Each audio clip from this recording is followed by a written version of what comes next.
You've heard the phrase, first impressions are everything, so if I throw out this term, sustainable beef, what comes to mind? When I used to hear the term sustainability, it was usually out of the mouth of somebody that was either opposed to beef production in general or it was a niche market trying to promote in the beef industry, trying to promote their specific production system over beef. Today, three cattle ranchers join me as we have a roundtable discussion about sustainability and what it means to you and I, those of us in ranching literally at the grassroots level doing it every day. My guests are Steve Wooten from Colorado, Mike Williams from California, and Debbie Lyons-Blythe from Kansas. Taking care of the land and the cattle and the people and finance, making money, is really the foundation of what sustainability is in America.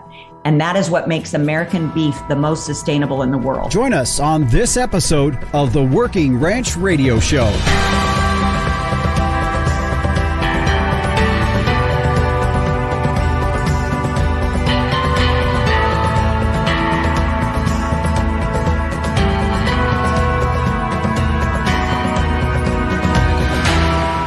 And we welcome you back here again to another episode of the Working Ranch Radio Show. I'm Justin Mills. We're glad to have you joining us. This is episode 71. We are coming to you all the way, as we do every week, from the deep, dark hollers of northeastern Wyoming. Actually, we really don't have deep, dark hollers here, as where our ranch sits here. We are just on the western edge of the Black Hills. In fact, literally, folks, my house is just in the trees, what I would literally call the edge of the Black Hills of Wyoming, as it stretches over into South Dakota as well. But nevertheless, as we kind of come out of a weekend where we got some snow. Now, it's not a far-fetched thing to get snow in Wyoming in May, but it's always kind of put you in a little bit of a lurch. For us, we calve in May, so we're right in the middle of calving. We're just approaching maybe a little over the halfway mark of calving, and you hate to have to go through those kind of conditions when you got new calves on the ground, but nevertheless, it's what ranching is. It's what we deal with, and we're out there dealing with it. So on our program today, we're going to be talking about sustainability and more specifically sustainable beef and the product that we end up selling to producers across the country. And really that term, though, we've had folks on our show in the past. In fact, if you want to go back in some of our previous shows, episode 22 was with Dr. Frank Mittlerner out of UC Davis, where we were talking about the impacts that cattle have on climate. And sometimes we really get put in the crosshairs of, agriculture is harmful to the environment. Well, with that particular interview that I did with Dr. Frank Mittlerner, he really has some great knowledge, some great evidence in there that shows that what we do in ranching can be very, very beneficial to our climate. Then in episode 43, Dr. Kim Stackhouse Lawson from Colorado State University joined us as we talked about sustainability as well. Today, though, we're going to go the direction as we have three ranchers joining me, and we're going to be talking about what that means to them. Now, all three of these folks sit on the U.S. Roundtable for Sustainable Beef, and we're going to talk about what that particular organization is doing in their efforts to try to get the ranching industry understanding that. And as I said in the opening, what was your first impression when you think of sustainability? And I know for so many folks in our business, there's probably a lot of negative connotations, but I think also, really, there's a part of that we've been doing all along. It's just how we embrace it and how we want to view that. And so I'm pleased to have today with us Debbie Lyons-Blythe, who's with Blythe Family Farms out of White City, Kansas. She will be joining us. She's the current chairperson of the U.S. Roundtable for Sustainable Beef. Also joining us will be Steve Wooten with Beatty Canyon Ranch out of Kim, Colorado. He's their previous chairman. And Mike Williams with Diamond W Cattle Company out of Los Angeles County, California. So we've got folks from all across the country that will be joining us as we talk about this from our perspective, from our, as a rancher myself, and as you all listening, from those of us ranching and producing and providing the beef to our country and into the world. We're going to be talking about what it means to us and how we work within that and utilize that and really find out that there's something about that probably, if we really get down to the brass tacks, we should not be scared of. We're going to be talking about that today. I want to thank our sponsor today of the Working Ranch Radio Show, Bobcat, One Tough Tractor. Now, if you'd like to, go to their website, bobcat.com, and you can use their tool there. They have a build and quote tool, and you can design the machine that fits just what you're wanting. Go to their website at bobcat.com, and you can use their build and quote tool to design your machine. Well, as we do in every program, if you join us at the very last segment here today, meteorologist Don Day will be joining us as we take a look at our long-term weather.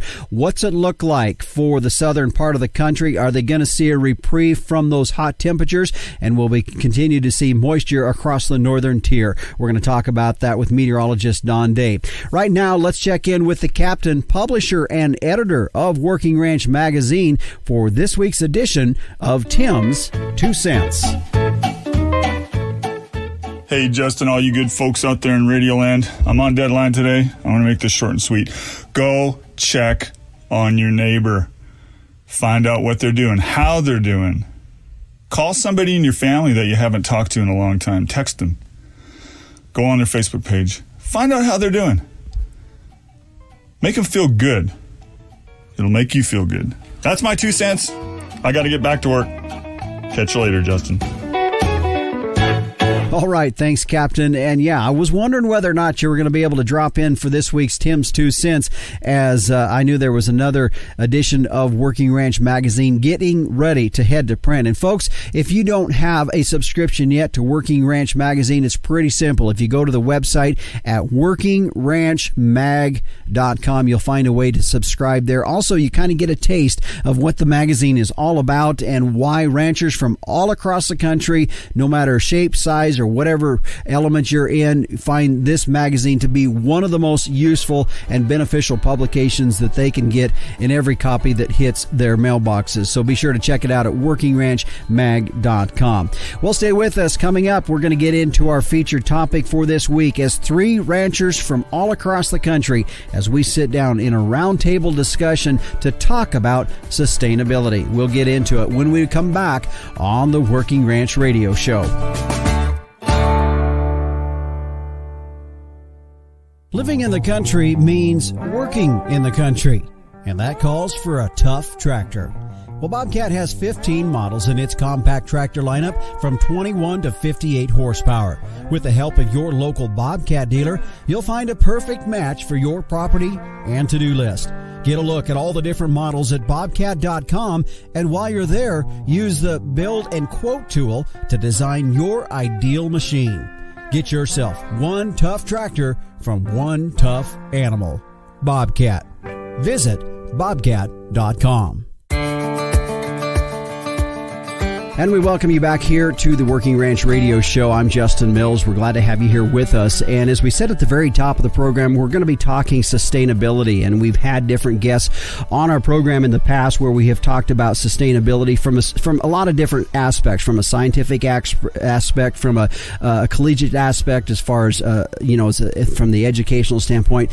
Today, though, I'm pleased to have 3 producers joining us here on the Working Ranch Radio Show to talk about it from the perspective of what it means to them and what it means that I hope can maybe bring some relevance to us as cattle ranchers out here across the country. So joining us on our program today, and they are all part of the U.S. Roundtable for Sustainable Beef, and I appreciate them joining us. And Debbie Lyons-Blythe with Blythe Family Farms, she is the current chairperson. She will be joining us. Also, Steve Wooten, who's the previous chair of the U.S. Roundtable for Sustainable Beef with Beatty Canyon Ranch out of Kim, Colorado. He's also president of the Colorado Cattlemen's Association. And Mike Williams, who's with Diamond W Cattle Company out of Los Angeles County, California. So as you can tell, folks, we do have our guests joining us from all across the country. And to you 3, we appreciate you being here on the Working Ranch Radio Show. Thank you, Justin. Glad to be here. Well, Debbie, let's get started with you first, and we'll kind of work through everybody, because when we talk about sustainability, as we were mentioning before we started recording our conversation here today, when we are first approached with the concept of, or that terminology of sustainability, I think so much of that kind of goes back to some years and years, maybe 10, 15, 20 years ago, really coming after the ranching industry in terms of, well, we're harmful to the environment or what we're doing there. And we're finding now that what we are doing has some benefits to our climate, but at the same time, sustainability means a lot of different things. And so to you, as you find yourselves, you guys ranch out of the Flint Hills of Kansas there. So my question to you would be, what does sustainable mean to you? Yeah, that's a tough question because just about everybody is going to give their own definition and it's going to be different. Mm-hmm. So I think for me, before I got involved in the roundtable, I think my definition might have been a little less put together, a little less articulate. But basically, it's about being able to do the right thing by Blythe Family Farms that has been going since 1890 and being able to pass it on to my kids and grandkids. It's heritage, it's legacy. It's so important to be able to continue to do it. But that's not really a good enough definition, right? Because what does that mean? What kind of things are we doing to improve our legacy and our heritage?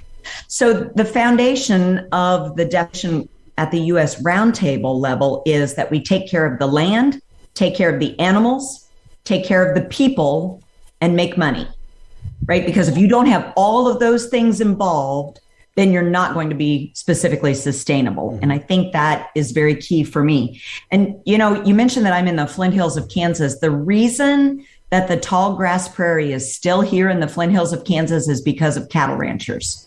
So we do have a great story to tell that we've been working already since the beginning of cattle ranching. Yeah. We just need to make sure that that gets communicated and that we continue to do a better job every day. Mm-hmm.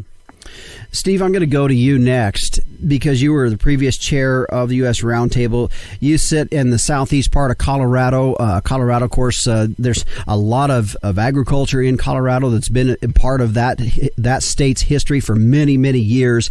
And when you look at sustainability, what does it mean to you as a cattle rancher? Justin, you're right, and a lot like Debbie. We had a family philosophy, and it's been 3 generations of, number one, taking care of the land. It was taught by my grandparents and by my previous generation, and now we're in a situation where we're sharing that. And so it wasn't called sustainability. It was good practices. It was an awareness. But then came the evolution of the consumer paying attention to what's going on, and then having the ability to access information quickly. And so the term sustainability, whether you like it or not, it is a term that's here to stay.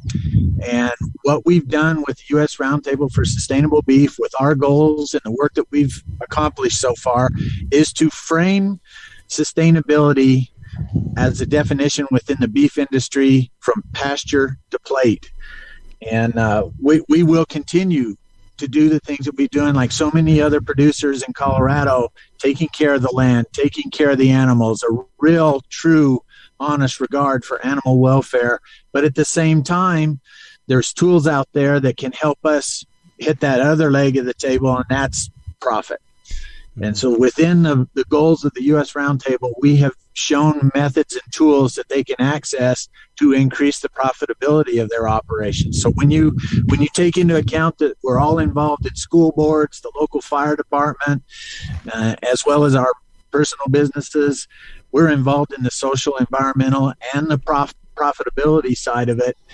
And it's just a factor now that is the time that we get to tell our story that offsets Beef's long shadow of a decade ago and the Eat Lancet report, which were all ideologically driven and not necessarily based on science. Mm-hmm.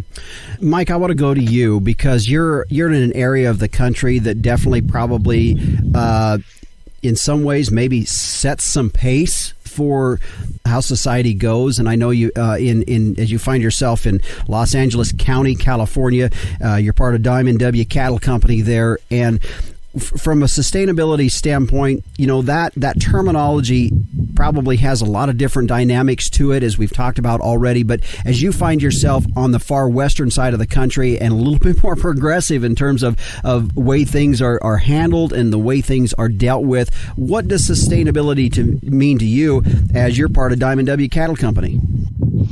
Well, the term sustainability might be new to ranching, but the concept isn't, and it's something that ranchers have been doing for a long time, and part of that is learning and adapting when new technologies, when new knowledge comes along, when new business systems come along, and all that it gets incorporated into the concept of sustainability or survivability as a ranch, and passing that information on. And to your point on one of there's some challenges of trying to ranch near major metropolitan areas, but there are also a lot of opportunities. And I found that in my contact with people from a more urban environment, that they just want to know that it's okay to eat beef. They like beef and they want to eat it. They just don't know much about it, and they want to know that they're not torturing animals or responsible for torturing animals or destroying the environment when they eat their food. And so, like the roundtable and other organizations provide an opportunity to help reach those consumers through the supply chain and through the retailers, and give them that reassurance and that confidence that they can eat our product with a good, clear conscience. Mm-hmm. I think it's interesting to hear your guys' different perspectives on that question, because I honestly kind of felt I heard three different unique answers, which is, I think, one of the things that makes this issue of sustainability kind of really confusing to our industry. And so I'm going to throw this question out, and I don't know who wants to answer this, but and maybe we should have started back to this, but in your opinion, why do you think our industry has kind of some concern when they hear the terminology sustainability? Why is there some concern? I think the concern is mostly based at the producer level. Yes, there are some concerns throughout the live animal side of it, and then it changes entirely. And at us on the ground, raising cattle, taking care of stockers and feeding cattle, the fear is this going to be regulatory? And is this going to result in drastic changes to my management that I have to do in order to comply with those regulations? And so getting that message out that everything that was designed in the beef industry supply chain in the roundtable was voluntary, informational, and there as a set of tools in the toolbox called our framework that producers can access to try to help make their business more sustainable, more profitable. So I think the concerns are regulatory, not so much distrusting the roundtable or the people that serve on the roundtable. It's that underlying, it's tough enough to operate a business at 1 or 2% margin and find yourself being in compliance with air particle, which just got shot down in Colorado, but we had a bill in Colorado that our dust particles out here in the plains of Colorado would have been out of compliance with EPA air quality standards, but agriculture was exempt and should be exempt. And so those are the kind of worries they have as they see something new coming. Is it going to be advantageous to me, or is it going to be burdensome to me? Mm-hmm. And I might just add on to that, Steve. I totally agree with you. I think that at the beginning of all of the sustainability conversations, it was exactly opposite of the way that it should start happening. So it began top down. The conversations around climate change and taking care of the environment were starting at the corporate level or the government level instead of starting at the producer level. Mm-hmm. The people that are boots on the ground, we're the ones that they really should have been talking to from the very, very beginning.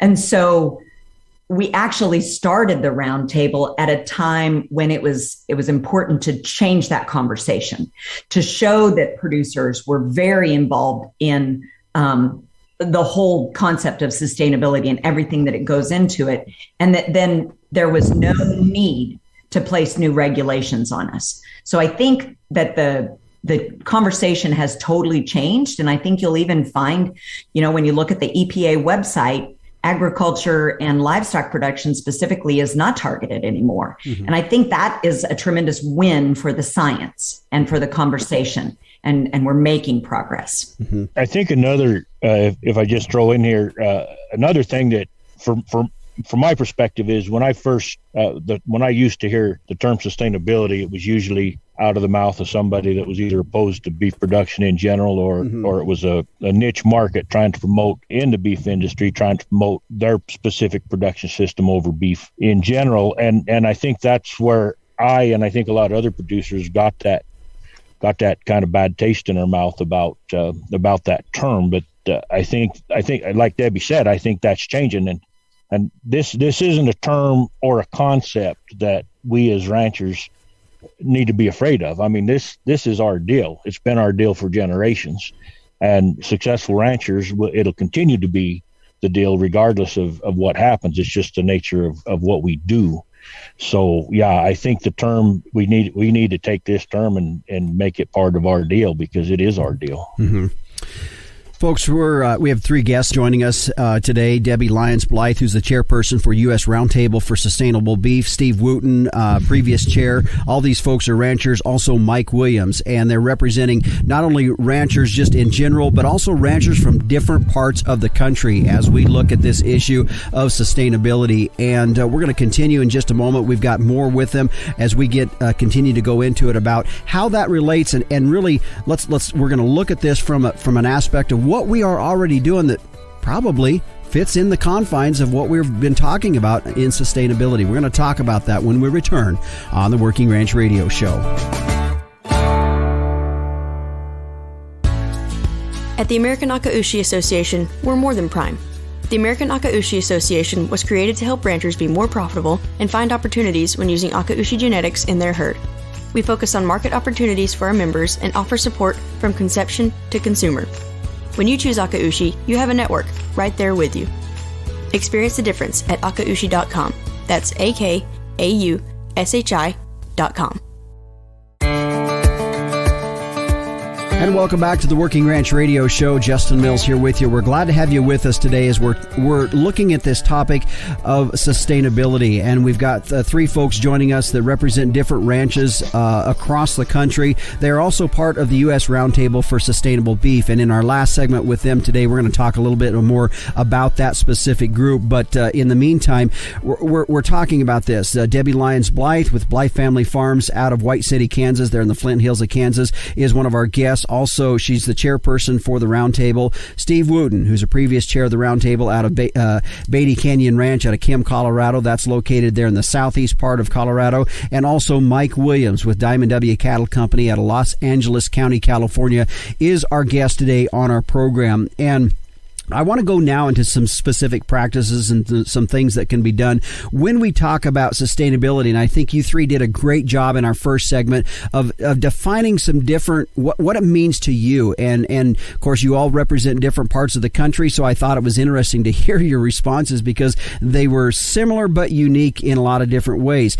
Let's go into some specific examples of this. And Debbie, we'll go back with you first, because one of the elements that could really be very instrumental in this is a grazing plan and putting some things into practice that really, probably for some, maybe it's things you've been doing, but really it's not going to be a far stretch for what we can do for ranching, for our industry. You're exactly right. So when the conversation around sustainability first got started was very much check boxes. Do you do this? Do you do that? Do you, just comparing across the country and having the same check boxes. And we realized that really isn't anything that's going to work. So you have to come up with a way to impact the sustainability, or specifically the land, the air quality, greenhouse gases, water, all of that. You have to find a way to impact it that is appropriate across the country. And the foundational question that we settled on is, do you or your ranch, do you have a grazing management plan, and how formal is it? Mm-hmm. So we do here in the Flint Hills of Kansas, because it is a written grazing management plan, because we are partially transitioning to our next generation. And to be honest, that's a great way to transition knowledge to the next generation. I'm working every day with my 27-year-old son, and I'm not going to say that he listens to everything that his mother says, even though we get along really well. But if it's written down, he will have that to refer to for the rest of his life, right? So we have found, though, the more formal and the more information you have about how you manage your land, the better you are at managing your water resources, your land resources, and even air and greenhouse gas emissions, but not necessarily in terms of emissions, but we are sequestering carbon. And that is one of the tremendous values that we have with the cow, is that they are eating the grass that nothing else can eat. Many times the grass is being grown, especially in the western half of the United States, on land that can't grow crops. And we are able to utilize that land. And then by photosynthesis, we are sequestering carbon, and it happens better when cattle are eating the grass. We sequester more carbon. So that's the foundation of what we've set up at the Roundtable for Sustainable Beef is, do you have a grazing management plan? Steve, I want to go to you next on this, because when I hear Debbie say that, and there's a lot of element to that I think is extremely beneficial in taking the time to sit down and come up with that plan. There's guys that's going to say that, you know what, I don't have it written down. It's all in my head. And they feel like they're complying. They feel like they're compromising to the pressure that's been put on agriculture, put on the ranching industry to adapt and to do things differently. And Steve, I'm going to go to you and say, how do you talk to a rancher and say, no, you're not doing this to compromise or cave into the outside pressures. This is beneficial to your operation. I agree, Justin. And Debbie did a great job covering the real definite environmental aspect of it. But in terms of a producer that says, I have a grazing management plan, it's in my head, that's great. That's wonderful. But what you also, and speaking in Southeast Colorado and most of the Western United States, we've been looking at drought since the late 1990s, and in and out of drought at various different levels several times through every decade. And a part of that is, how can you structure your business so that you're mitigating the effects of drought? And that grazing management plan that is improved to the point where you're doing some measuring, you're doing some actual monitoring of what's taking place out there, even if it means bringing in some consultants from your state university or private consultants and trying to tweak the most you can out of your stressed acreages so that you can stay in production. One of the things that I see that happens all too frequently is there's a drastic management that has to happen immediately because there wasn't a plan that took 6 months or a year in advance what we're going to do, what we're going to prepare for, so that if we don't have rain by June 19th, what's going to happen. And so setting up that continuous learning, continuous improvement concept of how can I get more out of my operation, those are the tools that we try to supply for those that want to do better for themselves, for their profitability, and for the succession of their family, that keeping these ranches in good, healthy condition, it sure is inviting for a young couple to want to stay home. But if it's stressed continuously, if it's drastic management decisions, that it seems like everything in nature is out ahead of me, that makes it pretty tough for a young couple that wants to maybe be in the business if it looks like there's no profitability and no chance of really enjoying being out there with your cattle on your ranch and being proud of what you raise. Mm-hmm. Mike, I'm going to go to you because one of the things that even in your first answer in the first segment, you really understand the dynamics, I believe, as you ranch out in Los Angeles County, California, of the dynamics of the public's perception on what the ranching industry is. That is really something that I believe in that part of the country you probably are faced with quite a bit more than maybe some other folks. And so from your perspective, the idea that, what you're doing, let's maybe shed the concept of, well, we're caving into what the outside pressure is. This is something that we're doing because if we don't do something differently, we can't be in business down the road. I think that's exactly right. It's and the neat thing to me about ranching is that doing the right thing by the land, doing the right thing by the animals, doing the right thing, the morally right thing when it comes to ranching is always translates in long-term viability and long-term profitability. And that's a good place to be, and the better you are at doing that, the better your viability, your sustainability. And so the more that the public can understand that, and when they see that, they do understand that, it helps us on the consumer side to know that it's not to our advantage to destroy the environment. It's not to our advantage to abuse our cattle. But we need to do a better job. I mean, just because we're doing good doesn't mean we can't do better. Yeah. And that, like the plan, like Debbie and Steve were talking about with the grazing management plan and different things, that's a way for you to track your progress. And the neat thing about, like the grazing management plan is that you don't have to have, like, okay, if you got one in your head right now, that's great. And if you start monitoring a few things and writing that down and making it a little more detailed and a little more specific, you don't have to have the most advanced plan in the industry to get your feet wet and to find some successes and to make some better decisions. Mm-hmm. So, but to your point, I think that's exactly right. Doing better, ranching better is, we're not caving into anybody to run better ranches. Mm-hmm. That's just the right thing to do. You bet. Folks, we're going to take another break here. My guest today is Debbie Lyons-Blythe with Blythe Family Farms, Steve Wooten with Beatty Canyon Ranch, and Mike Williams with Diamond W Cattle Company. We're talking sustainability. When we come back, they are all with the U.S. Roundtable for Sustainable Beef. I want to talk a little bit more, guys, about the tools and the resources that are available through that, and kind of the direction that you guys are wanting to see that go and its purpose out there for our industry. We're going to talk about it when we return on the Working Ranch Radio Show. Starting off in the right direction is essential to gaining an advantage later when you go to market your calves. And I have proof that the right direction is with Sim Angus sired calves.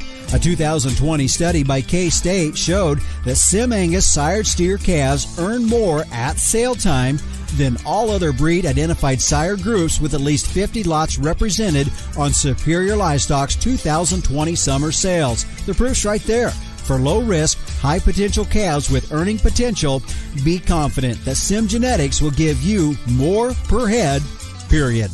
Stand strong, Simmental. And we welcome you back here to the Working Ranch Radio Show. I'm Justin Mills. My guest today from the U.S. Roundtable for Sustainable Beef is Debbie Lyons-Blythe. She is the current chairperson for that. She and her family ranch out of the Flint Hills of Kansas. Also joining us is Steve Wooten out of Kim, Colorado. He is the previous chair and also president of the Colorado Cattlemen's Association. And Mike Williams, who's with Diamond W Cattle Company out of Los Angeles County, California. As I said, folks, they represent the U.S. Roundtable for Sustainable Beef, and I want to get a little bit more into that. All of you have referred to some of the tools and some of the things, the intentions of what that organization is trying to do with this. And so I want to talk about some of these tools. Mike Williams, will go to you there. As we said, he's out of Los Angeles County, California. Mike, what are some of the tools that you're implementing, that you're using, that's really kind of come out of this whole U.S. Roundtable for Sustainable Beef? Well, one of the things that they do, that the Roundtable's been doing, is they support projects that it will enhance beef production and the sustainability of beef and ongoing research. And one of the things we were doing here that was supported by the Roundtable was stockmanship and using stockmanship in pasture management. We were doing some research on that and in how to get more out of your pasture and how to get more out of your cattle through better stockmanship and so we had a project that we recently presented on there at the Roundtable, and that's one of the things. But they're supporting projects from feed additives and other kind of research across the country, and that's a big factor in going forward. Is we want to make sure we get the best research, the best understanding of what works in beef cattle production, and what are some good systems and tools that ranchers can use to make them more productive. Mm-hmm. Steve, I want to go to you, and then Debbie, I think we'll wrap up with you. However, if at any point in time anybody wants to throw in a comment after a question, please don't hesitate to do that. With this U.S. Roundtable for Sustainable Beef, we were talking about this earlier, and that is that's, as you guys have put together some ideas and some things, okay, here's some tools, here's some things that we can be implemented. You sat down at the table with some folks to run it by them that probably not very many ranch organizations have sit across the table from, and I want you to explain that a little bit. Sure, Justin. 6 years ago, when we stood up the U.S. Roundtable for Sustainable Beef to be a industry-wide, supply chain-wide organization, and that includes stockers, cow-calf producers, feedlots, packer processors, retailers, and then we said that's not complete. There's other elements that are involved in this. There's the education side. So we invited academia to be a part of it. We also invited the non-governmental organizations, the environmental groups that are known nationally, such as Nature Conservancy, World Wildlife Fund, Ducks Unlimited, and others. And our thought process there was they may not touch the beef industry, animal or frozen product, but they have an important aspect to several of our indicators that all this is framed around, and that's air and greenhouse gas, land use, water use, and to a certain degree, they kind of represent the consumer and the animal welfare, health, and well-being of animals. And so we had them come to the table. They had input in the process all the way through. And sometimes some of their comments were a little hard for a producer to listen to, but they sounded a lot like the consumer when they were talking about, do you have to hot iron brand? Can you find another way to do that? And the way we framed it and the way we designed it is every sector was in charge of making their own decisions. They could take input from the environmental groups, they could take input from the retailers, but when the cow-calf producers set their goals for land, water, air, greenhouse gas, employee safety, we were the final deciders on it. And in most cases, everybody's influence was taken into consideration and some level of it was met. Had we have not engaged that diverse group to help us reach our final outcome with these goals, we probably would have had a lot of criticism that we didn't allow important aspects to be presented and considered. And I felt like we did a great job, and we came away from the table learning more about the environmental groups and how they interact with the consumer. And they left, I know they left, fully understanding a lot more about the supply chain from a calf being born on a ranch to when it walks in those doors at the packer processor. That's an interesting thing, and I think sometimes we in our industry are kind of don't always want to sit across the table from the entities that have been really critical of us. So that's an interesting perspective that you brought to that. Debbie, I want to go to you because we've talked about this as you all represent the U.S. Roundtable for Sustainable Beef, and I want you to wrap this up as far as what this organization. We've talked about some of the things that it's doing. Steve just talked about some of the goals that each of the industry segments were responsible with trying to come up with. And so as you all represent the cattle industry, the ranching industry, as you both as a chairperson and both as a rancher yourself, what can we turn to to this organization as a rancher? What can we use this for? Justin, I think the foundation of the U.S. Roundtable for Sustainable Beef has always been to increase beef consumption in America. Everybody involved in the beef value chain can get behind that, and I definitely can as a cattle rancher. So if you keep that in mind as you sit around this literal round table with all of those different members that Steve outlined, I think you see that we are all truly working for the same thing, but doing it differently. In each of our different sectors, we're focusing on maybe different ways to measure sustainability, to measure our impact across the beef value chain. I encourage people who are interested to learn a little bit more about what we've been doing, to go to our website. So it's the acronym U.S. Roundtable for Sustainable Beef, usrsb.org, and go to the resources tab. There are 2 different tools on that resources tab that are really excellent to get you involved in understanding what the conversation is around sustainability. And the first one is at the bottom of the page. It's the self-assessment tool. So that self-assessment tool will ask you just a series of questions. Specifically, you can click on the cow-calf sector. It's about 15, 16 questions. And it will then come up with a dial to tell you whether you are in the range of what we measure sustainability as, green, yellow, red. And it will give you an idea of what we have identified as how to measure sustainability. Now, we have that self-assessment tool for every sector. You could go click on the retail sector and see what we recommend they do to measure sustainability that impacts beef, right? So that tool doesn't save any information. We do not want to be the keeper of data. So we have just created this tool and you can use it and it doesn't save it whatsoever.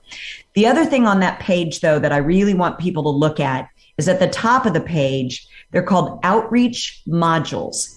And once again, they're available for each sector.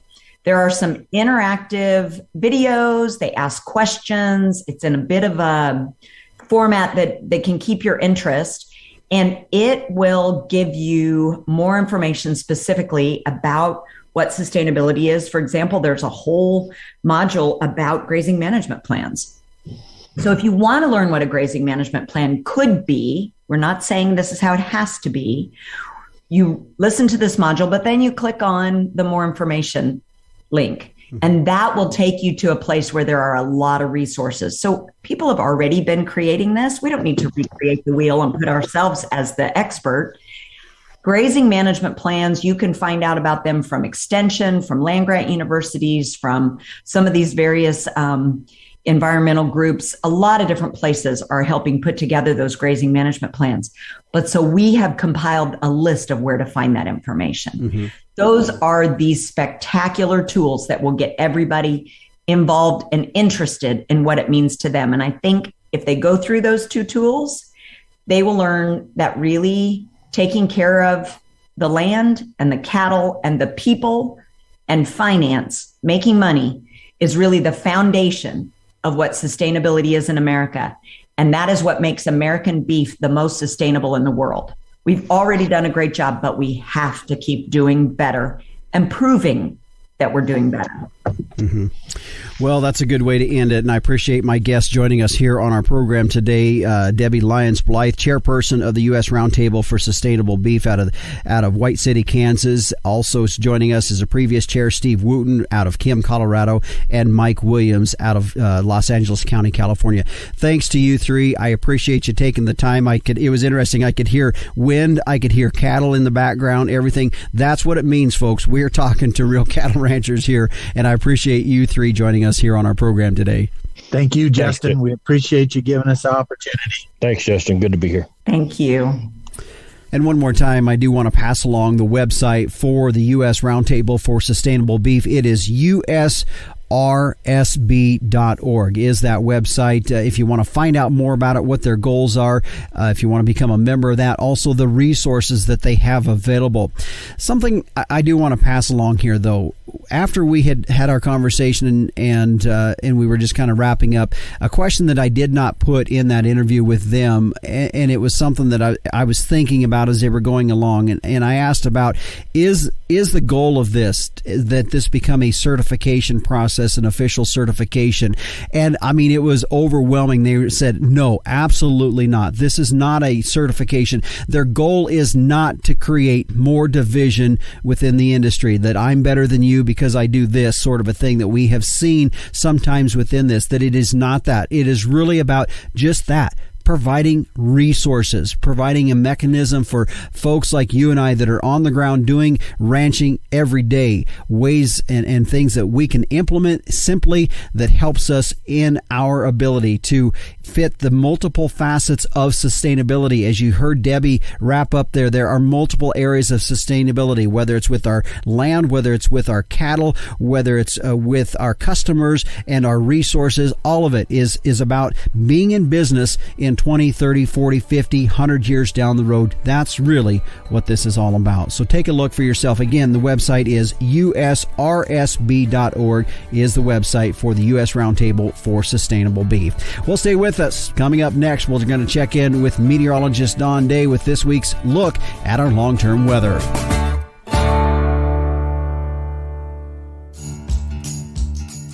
Whoa, Herefords are the efficiency experts for a reason. In crossbreeding systems, Herefords boost pregnancy rates by 7% and add $30 per head in feed yard profitability. And Hereford genetics bring unrivaled hybrid vigor, longevity, and disposition. Now that'll stop you in your tracks. Come home to Hereford for more pounds, more calves, and more profit. Visit Hereford.org for a sale near you. And welcome back to the Working Ranch Radio Show as we take a look now at our long-term weather. Meteorologist Don Day joining us as you are on the road. Down in the southern part of the country, it has been hot and dry across fires in New Mexico, record high temperatures in Texas, and it looks like maybe here the start of this coming week, a little reprieve with that a bit. Yeah, certainly it has been hot from the desert states through the southern Rockies and into the southern plains. There's been a very strong southerly wind flow bringing desert air into those regions. However, the cold front that brought some snow to portions of the Intermountain West and some record cold temperatures, well, there's a good chunk of that cold air that is going to go, and it's going to be a good old-fashioned blue norther, Justin. We're going to have late Saturday, later into this next 3 or 4 days. Some of the areas that have been experienced 90 and 100 degree temperatures are going to be 20 to 30 degrees or more colder, probably through a good portion of the week. So the middle part of the country, including those southern plains, are going to get a taste of what the northern Rockies just experienced. Mm-hmm. So when we look at long-term weather, it's hard to believe that we're just on the doorsteps of the month of June. It just seems like we started the month of May, but nevertheless, here we are, and we're looking at Memorial Day weekend and everything that comes in the latter part of May.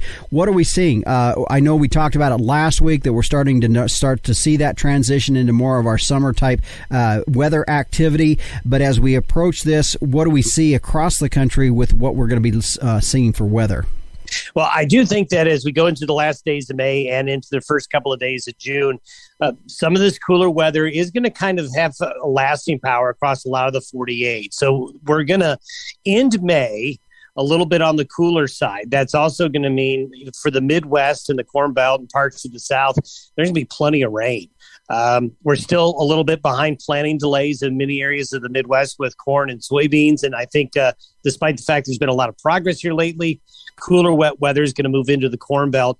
But we do have some chances, I'm keeping my fingers and toes crossed, that we could see some rain and thunderstorm activity over a good portion of Texas, some areas of Oklahoma.